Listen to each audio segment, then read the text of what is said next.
All right, welcome back to the Halftime Report live today from the New York Stock Exchange. We've been speaking with hedge fund investor Bill Ackman. Now it's time to hear what Carl Icahn thinks of our conversation. He joins us live on the phone. Gentlemen, let me just make sure I have both of you with us just for technical purposes. Carl, are you there? Bill, there?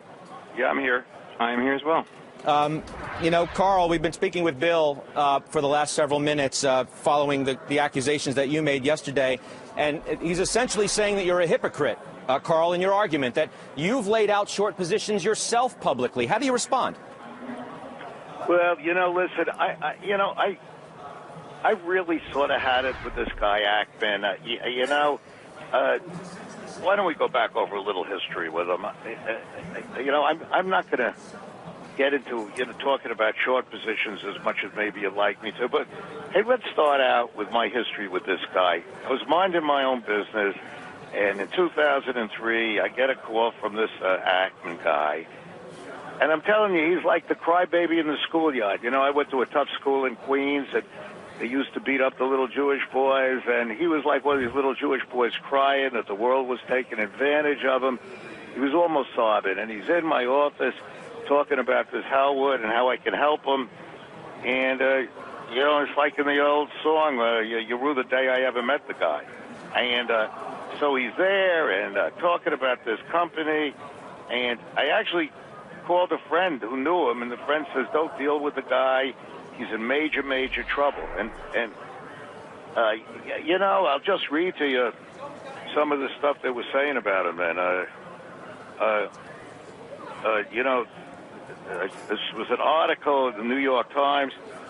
These guys had received, and I'm quoting, a mountain of requests for investments asking for their money back. They had suffered a devastating setback. And then, does this remind you of anything? This article says, Gotham's publications of upbeat research about one company, even as the fund was quietly selling its shares, looked very much like a classic pump-and-dump scheme. And then it goes on to say Elliot Spitzer, New York State Attorney General, had been investigating Gotham, its principals, and their activities. And then it goes on to say that this SEC is looking into them. And I got to admit to you, I really didn't read this, so I got involved with this Ackman guy, and it cost me money. Well, because it cost you money, Carl, because the court said that you reneged on an agreement that you guys had, right? And a court repeatedly said that. Well, let me just say one thing. I will tell you, and I've done stuff in the 70s and 80s on a handshake, and I will tell you categorically, Ackman knew that he wasn't going to get half the profits. This guy was in such trouble, he was in no position to ask for anything. At the very end of the deal, before we signed, he said, you got to do me a favor and sign something called schmuck insurance, so that if you flip the stock, then I get half the profits. And I said, hey, I said to him, hey, Bill, I'm not going to flip the stock. I'm going to make a tender offer for it. And I did. And I said, and the company's going to find another buyer, or I'll buy it, so you're not going to get any profits. He said, I realize that. I just got to show my investors. And he only had one or two left, maybe by that time. God knows what he had left. And he said, I got to show my investors that I'm making money and all that crap. And at the end, we wrote it, and my lawyer is a great lawyer. He's with me 20 years, he's still with me. We wrote it and said, and we still think what we said is right, but Ackman got a New York court to agree that the fact that they took it away from us, we never sold it. They took the stock away. We voted against the deal, and they took it away. I was amazed when Ackman called me. I really was, even though by that time I realized he's the quintessential example that on Wall Street, if you want a friend, get a dog. But Carl, I mean, all about. I know, I got to understand. I mean, in rehashing the last, a decade in which a court repeatedly sided with Bill Ackman, I mean, let's get back to the substance of the conversation. You have an issue with the way that Bill went about the Herbalife short, as aggressive and as publicly as he did. And I'd like to give Bill a chance to respond to you as well. I would love that. Bill, please. Should I go ahead? Yeah. Okay, so look, I think I would encourage you to invite Elliot Spitzer on the show. And Elliot Spitzer was our Attorney General back then, and he investigated some accusations. And unfortunately, the press can write articles that say whatever the press wants to say. But ultimately, what's interesting is 10 years ago, I was short a company called MBIA. And I went out very publicly criticizing MBIA's AAA rating. I wrote a 66-page white paper. It's called Is MBIA AAA? I encourage you to read it. You can find it on the Internet. And I said that this company that had a AAA rating from the rating agencies was basically didn't deserve the rating, and that had taken inordinate risk with subprime CDOs and a bunch of other exposures and could catalyze a credit crisis. And MBIA came after me very aggressively, as Herbalife has come after us very aggressively, accused me of market manipulation. They contacted the Treasurer of the State of New York. The Treasurer of the State of New York called Elliot Spitzer's office and said, hey, there's an evil hedge fund guy attacking our company, saying we don't deserve our AAA rating. And by the way, we're the biggest guarantor of New York State and city bonds.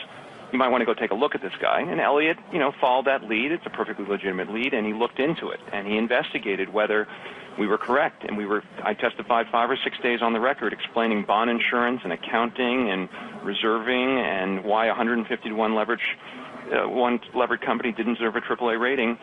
And ultimately, they concluded we had done nothing wrong. And if you can call Elliot up himself, and he'll tell you the facts. And I actually got to know him after that, and have a nice relationship with him. Not a close one, but a nice relationship. Anyway, so during this period, as a result of my decision to wind down the fund, we had a court case go against us in a merger that was ultimately reversed on appeal. I'm happy to. There's a book about this whole story called Confidence Game, which is worth a read. Now, if we had 3 hours, in that we context, we were winding that, down the fund. We were under no pressure to wind down the fund. In fact, the last tiny little asset we still have, our goal was to maximize the outcome for our investors. I never went to Carl's office to pitch him on Hallwood Realty. We did the transaction over the phone, and I'll get into that in a second. We had 2 bids for our deal with Carl Icahn. One was at a higher price. That was all cash. I told Carl that I would do a deal with him. I had confidence he could extract the value in the company. It was worth more than twice the price it was trading for, and that's why Carl agreed to pay me $80 a share in cash, which was less than what we could have gotten selling. We could have sold the position for $90 to someone else, or $85. I don't remember the exact number. But with Carl, I got $80 plus what he called schmuck insurance. Now, again, who figured out the schmuck insurance terminology? Really, it was Carl Icahn. It was 50% of his profit if he sold in 3 years, and the risk to us was that Carl got the company. If Carl bid for the company and got it, we'd get nothing. But if someone else who had a lower cost of capital than Carl ended up with the company, then Carl would have to pay us as long as the deal happened in 3 years. And I thought he might just wait 3 years before making a bid, or just hold the thing up so we didn't get paid. That was the risk to us. Now, I was concerned about dealing with Carl Icahn because Carl Icahn, unfortunately, does not have a good reputation for being a handshake guy. And if you notice the agreement that was written, I insisted we keep it under 10 pages. There's a simple example in the agreement. You never see a lawyer. I told the lawyers I wanted to put an example, and they said, no, don't put an example in. We'll just use words. I said, we can use words, but I want to have an example. I want to make sure there's no confusion here. When Carl says this transaction was a merger, okay, what happened in this transaction is the company, Carl bid $100 a share for the company. The company hired Morgan Stanley to sell the company.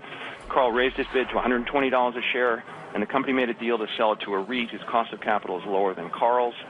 They got $136 a share for the company.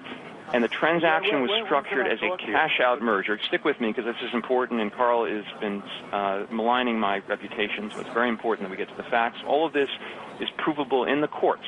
Okay, so let me just finish. And the transactions were cashed out in a cash-out merger.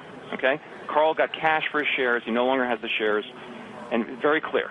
Okay, Carl made all kinds of arguments saying he didn't do it voluntarily. That's true, but our agreement never said voluntarily. It said if he sold or otherwise transferred. Right. Why do we say sell or otherwise transferred? Because we wanted this to be the broadest possible reading that Carl couldn't work his way around the agreement. I've got a few more points to make. Stick with me for one more second. Okay? One more second, because, look, we can go back to the whole merits of the case. I think this stuff is important, okay? Because, again, when someone goes on TV and tries to slander your reputation, I think you have given a proper opportunity to respond. Fair enough. Carl, by the way, made a lot of money with us. Okay, he bought the stock from us at $80. He sold it for $136 a share. Okay, when I didn't get paid within the 2 business days I was supposed to get paid after the deal closed, I called Carl up. I congratulated him on the deal, and he said, "What deal?"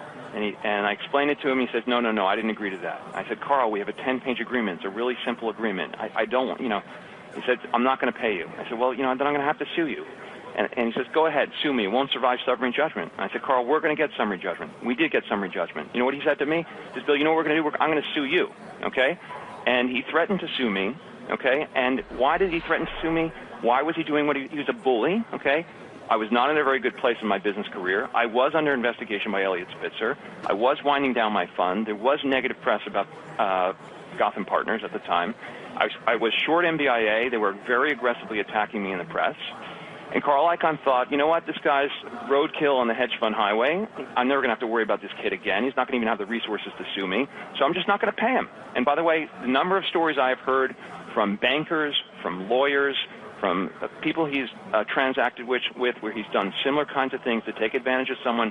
Well, the fortunate thing in life is I told Carl I would go to the end of the earth to make sure he paid my investors. This was not my money. These were my investors' money, every penny that he owed me with interest. And I went to the end of the day. He tried to settle with me. He offered $10 million to my favorite charity over a dinner that we had at his favorite Italian restaurant. Hey, what's his name? The guy. Hello? Okay, anyway, so again, I think this is not a great use of CNBC airtime. Well, what I can tell you is this is not an honest guy, and this is not a guy who keeps his word, and this is a guy who takes advantage of little people. That's what. Let's make good use of it, or better use of it. Then, Carl, why don't you just come clean on the Herbalife thing? Are you long or not? Right. I mean, the whole market knows or suspects that you are. I didn't get on to be bullied by you. Okay. If I could talk, let me talk, but I don't need you to. Hello? Yeah, I'm here. No one's bullying you, Carl. I mean, I'm just, you're the one who called in to our show to talk to Bill Ackman, and the principal issue is the Herbalife thing. Hey, listen to me. I was called in by Max Meyer to have a conversation, not to argue with you. All right? If you want to take... Hello? Yeah, we're listening. Well, if you're listening, let me talk. I want to say what I want to say, and I'm not going to talk about my Herbalife position because you want to bully me. All right? I'm not bullying you. I'm asking the question everybody wants to know, Carl. That's all. But you can make your statement. What you want to know. I'm going to talk about what I want to talk about. And if you want to take that position, I'll never go on CNBC, So you can say what the hell you want, but I'm going to tell you, I'm going to talk about what Ackman just said about me, not about Herbalife. And I'll talk about Herbalife when I want to, not when you ask me. Okay. And I'm never going on a show with you again. That's for damn sure, okay? So let's start with what I want to say. Ackman is a liar, okay? To begin with, I've lived my life from 1960s and 70s by handshakes. I almost lost my firm a few times by handshakes. Ackman does pump and dump. He's got one of the worst reputations on Wall Street. And I'm going to tell you this Herbalife is a classic example of what he does. Let's look at Herbalife. Ackman was doing badly in 2012. He was down 2-3%. He probably woke up in the morning and said, let's see what company we can destroy and put out a bear raid on it. It's happened from the late 80s till now. And go do a bear raid, kill the stock, and now we can show our investors we made more money. And by the way, if we can mark these things and make more money, he says that he's not taking the profit, but that gives him a better rate of return for himself. Ackman has done that. If you read the articles about him, he's done it all his life. And I will swear to you, and we didn't make a lot of money on this crazy thing I did with him. We made $4 million, but I was incensed because I will tell you that without question, I will swear to it on any Bible you want that I had a verbal agreement with him that he was not going to get any piece of the money. And at the end, he was, as he said, he was in major, major trouble. And he's basically lying. He was in major trouble. And he said, look, I'm not going to take any of the profits, but there's one thing I will do. I don't want you just flipping the stock in a couple of weeks, a couple of months, or whatever it was. And therefore, put that in. We didn't flip the stock. The agreement, we thought, unfortunately, said that it only applies to flipping the stock. And unfortunately, the agreement wasn't well written. My lawyer's a great lawyer, but this one was missed. So we go into that. And I'll tell you something. As far as I'm concerned, he wanted to have dinner once with me. I had dinner with him, and I got to tell you, I left. I couldn't figure out if he was the most sanctimonious guy I ever met in my life or the most arrogant. And that's Ackman. And that's the last time I met with the guy. I don't want to meet with, and when it comes to friends, he called me and said, hey, I'd like, if we were friends, we could make a lot of money investing together. And I knew that even if I wasn't friends, I never would invest with this guy because I tell you, the guy takes inordinate risks. Carl, let me, if I may. What the hell I want to say? You let Ackman talk, so let me talk. You've been talking. Okay, you can continue. Okay, thank you. And I will tell you, that Ackman takes an inordinate risk. He goes short 20% of a company, goes out there, and I'll tell you, this could be the mother of all short squeezes. And I'm going to tell you this, that one day, if somebody tenders for this company and wants all their stock back, what's Ackman going to do? He's going to be just, history repeats itself. He'll be back where he was in 2003 with all the guys redeeming. And where is he going to get the money in the stock for that? But that's not even my issue. I don't have an investment with Ackman. I wouldn't have an investment with Ackman if you paid me to do it, if Ackman paid me to do it. And Ackman's reputation is second to none. Nobody, as far as I was concerned, I made a huge mistake getting involved with him. And what is even worse, that after he even won, after he won, he planted some article in the New York Times, pounded his chest and telling the world how great he was. And, as far as I'm concerned, the guy is a major loser. Disraeli once said about somebody that spoke in the parliament, a young guy spoke in the parliament, young man, I'd be happy if I could be assured of one thing in my life, as you are sure of everything. If you ever listen to Ackman, he'll tell you what to do, how to do it, where to go. I was dizzy after having dinner with him. Here's where Carl? you should give your money, what you should do. Okay, listen, it's stupid to keep going over it, but I will tell you one day that I think HALF could be the mother of all short squeezes. That's not me saying it. But Ackman did it. Look at the timing. Ackman did it with a week to go or a month to go before he had to show in his results. His results were bad for 2012, and this got his results up double, so he could get fees for himself. And then he talks about charity. That's complete bull. He's not giving it to charity. His limited partners aren't going to give it to charity, as assuming they don't need charity themselves. Now, that's Carl, what I'll say about Ackman, okay? Let me remind you that we are on live television, so that was an interesting choice of words. But let me do this. I mean, and the guys on the trading floor down here at the New York Stock Exchange clearly appreciated it well. Just address a few specific things because can I just say a couple things and we'll move on? All right, the last thing, just to clear the record, okay, so Pershing Square was not having a bad year in 2012, and Herbalife did not double our returns. Okay, so it's just false. What? I can't hear what you said, Bill. I'm sorry, I can't hear you. Carl, you and I can talk offline. We're wasting the world's time on this thing. Okay, so I think that Carl either has a very, very bad memory or he has trouble with the truth. We have because we didn't make a verbal agreement on Hallwood, we made a written one. He's got very good lawyers, as he says. Just read the agreement. The agreement we put on the web, it's a 10-page agreement. Carl can say what he wants today about what he thought he said back then. But this was much more important to me than it was to Carl. And obviously, we read the agreement. Carl's a big boy. He signed the agreement. And then we had several courts conclude that we were right, and he held us up as long as he could. The big issue about Carl Icahn is he's not used to someone standing up to him. And particularly a little guy like me in 2003 who was in a difficult spot. And by the way, we did nothing wrong, but we criticized a big public company, and they had more resources than we did. They made our life very miserable. We were investigated. But the benefit of investigation is we were exonerated. And ultimately, we got our due on MBIA. The world realized we were right. The stock went from the 70s to single dollars per share. The CDS went to a couple thousand basis points, and we made a lot of money for our investors. And I gave $150 million, which was my share of the profits from the MBIA investment, to the Pershing Square Foundation. And we've given away more than that. I'm going to do the same thing all over again with Herbalife. Okay, Herbalife is going to try to attack my integrity. Carl can try to orchestrate a short squeeze. He can do whatever he wants. Okay, he can try to scare my investors from investing with me, which it sounds like he's attempting to do on this call. We take prudent risks at Pershing Square. We're an unlevered fund, and we are very thoughtful in the way that we do our business. I'm going to end my, I told Carl after the whole thing called me up, and he literally said, Bill, we can be friends now. Okay, I wish I had a recording of the conversation. I simply said to him, I said, look, Carl, you are no friend of mine. And that was it. And every time, so he goes on TV, he wants to slander me, I'm going to defend myself. I never said that I want to be friends with you, Bill. I wouldn't be friends with Carl. you. And I would. You said to Carl. me you'd like to be friends so that we could invest together. Carl, I have no interest. Do you think I want to invest with you? Okay, let's move on. I would invest with you Let's if you were move the last man on earth. Let's move on. Carl, let me just ask you though. I mean, the crux of the argument doesn't really go back, or doesn't so much focus on 10 years ago, or maybe it does. It focuses on the most recent history, and that is Bill Ackman's short play on Herbalife. You criticized him quite heavily for the way in which he went public with the short. Would you be willing to admit that in the past, I mean, look, you've got sharp elbows as well. You've got weight to throw around, too. That's the way of the short world, isn't it, Carl? Hey, listen, if I'm going to admit it, that I own stock, I'm not going to admit it with a guy like you on the TV because I don't think you've been handling this fairly. I think you're trying to attack me and bully me into admitting something. And so you expect me to do it on your show?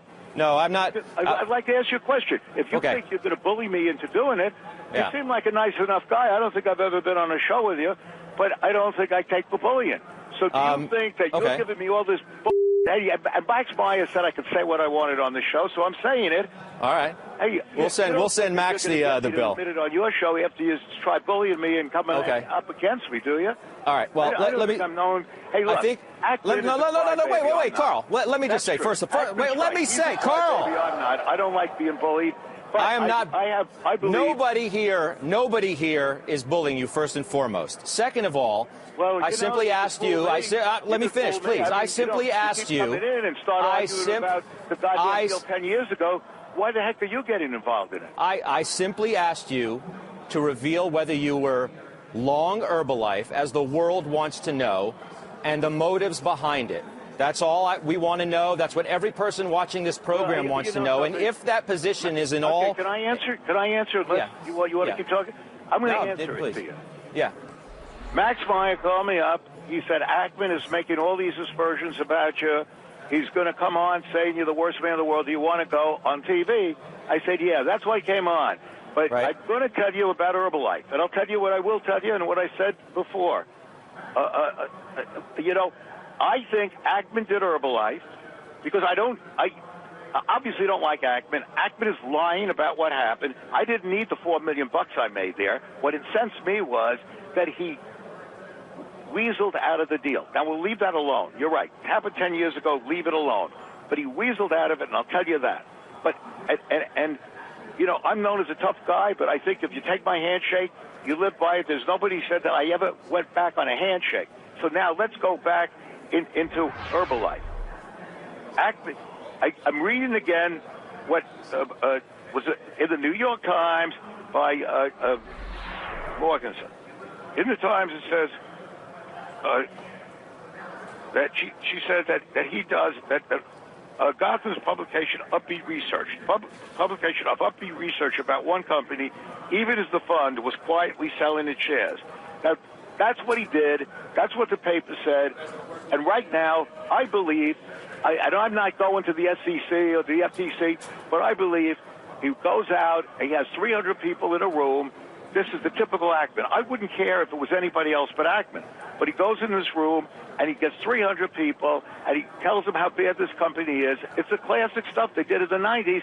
You scare the hell out of people, get the stock down. He marks the stock on December 31st and makes $600 million on paper and tells the world how great he is. He's given to charity and shows the world he's made 12%, which isn't so great anyway. I'd like to say we made 28% last year without going and having to go pump and dump stocks and having to go and have rooms full of people. And in 2011, at the risk of being modest, we made 33% without having to do what I consider to be manipulation, okay? And that's what he did in Herbalife. And if it wasn't Ackman, I wouldn't give it, I'm not here to change the world, but this is what he did. He got a bunch of innocent investors, retirees. They're going to lose their money, so Ackman could show a good record at the end of the year. And, by the way, took an inordinate risk because in a company like Herbalife, you can ask almost any pro, you don't go 20%, but what the hell? He's not risking his money, he's risking his investors' money. You go in, and you got 20%, and if there's ever a short squeeze, which well might be in Herbalife, what the hell does he do? I'd like him to answer, where does he get the stock? when they call back all the stock. Let's say there's a tender offer for Herbalife, and they call back the stock. And if you know Wall Street, when there's a tender offer, everybody calls back the stock you borrowed. And if they ever does it, that stock could rush to 100. What the hell does Ackman do? I'd ask him. He's on the phone. He's right here on the phone. I'm hey, happy Bill, to answer if I get a chance to speak. If there's a short squeeze. Okay, a couple of interesting things. Number one. And Bill, let me just say quick. We have to be quick because we're at the end of our road here. Okay. Okay, so number one, Carl's free to make a tender offer for the company. Carl, you want to bid for the company? Go ahead and bid for the company. Hey, you don't have to tell me what I'm free to do. Okay, maybe you don't. That's number one. Number two, obviously, we don't think there's going to be a tender offer for the company. We don't think this company is viable. Okay, we don't think any person is going to write a check for $5 or $6 billion to buy a business that we believe is fraudulent. Okay, that's number one. Number two, Carl Icahn says that he doesn't like this behavior, says it's bad. Meanwhile, 2003 at the Irisone conference in front of 500 people, Carl Icahn pitched Trinity Industries, which he was short, and he was short 22% of the outstanding shares, according to Fortune magazine. Carl, you can tell us whether that's true or false, but you did precisely that, so I find it interesting that you have an issue with what we did in Herbalife. In Herbalife, we simply provided to the public full transparency on this investment, 330 slides in detail, not scaring people, but going through the facts about the company. Okay, we did exhaustive research over a year and a half. People, okay, and we will be either proven right or we'll be proven wrong. Okay, we shorted the stock. We have not covered our shares. We believe in what and we have more to come, by the way. So we have some questions that the company has given us the opportunity to ask, and we will have responses for every issue they raised in their responsive presentation to us.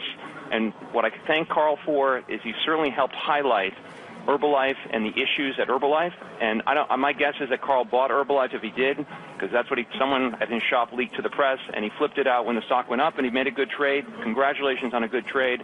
I don't believe there's any real investor who can own this business long term, because we believe it's a pyramid scheme. We believe we can prove that to a high degree of certainty. Right. Hey, I appreciate, Bill, that you called me a great investor. I thank you for that. Unfortunately, I can't say the same for you. But I'd like to ask you, congratulations on one good trade. I sort of missed that. Guys, we're gonna end it there. Bill, I so much appreciate you coming on today. Carl, I hope you'll come back. That's all I can say. It was a good conversation, and it wasn't anybody's. I hear that. I didn't hear you tell me that you appreciated me coming on. Well, I think it was obviously meant there when I said I hope you'll come back, right? I mean, all right. All right, thanks very much. I appreciate it, and have a good day. Okay. All right. Bill Ackman, Carl Icahn. We'll go to break, and then Power Lunch will pick up the ball.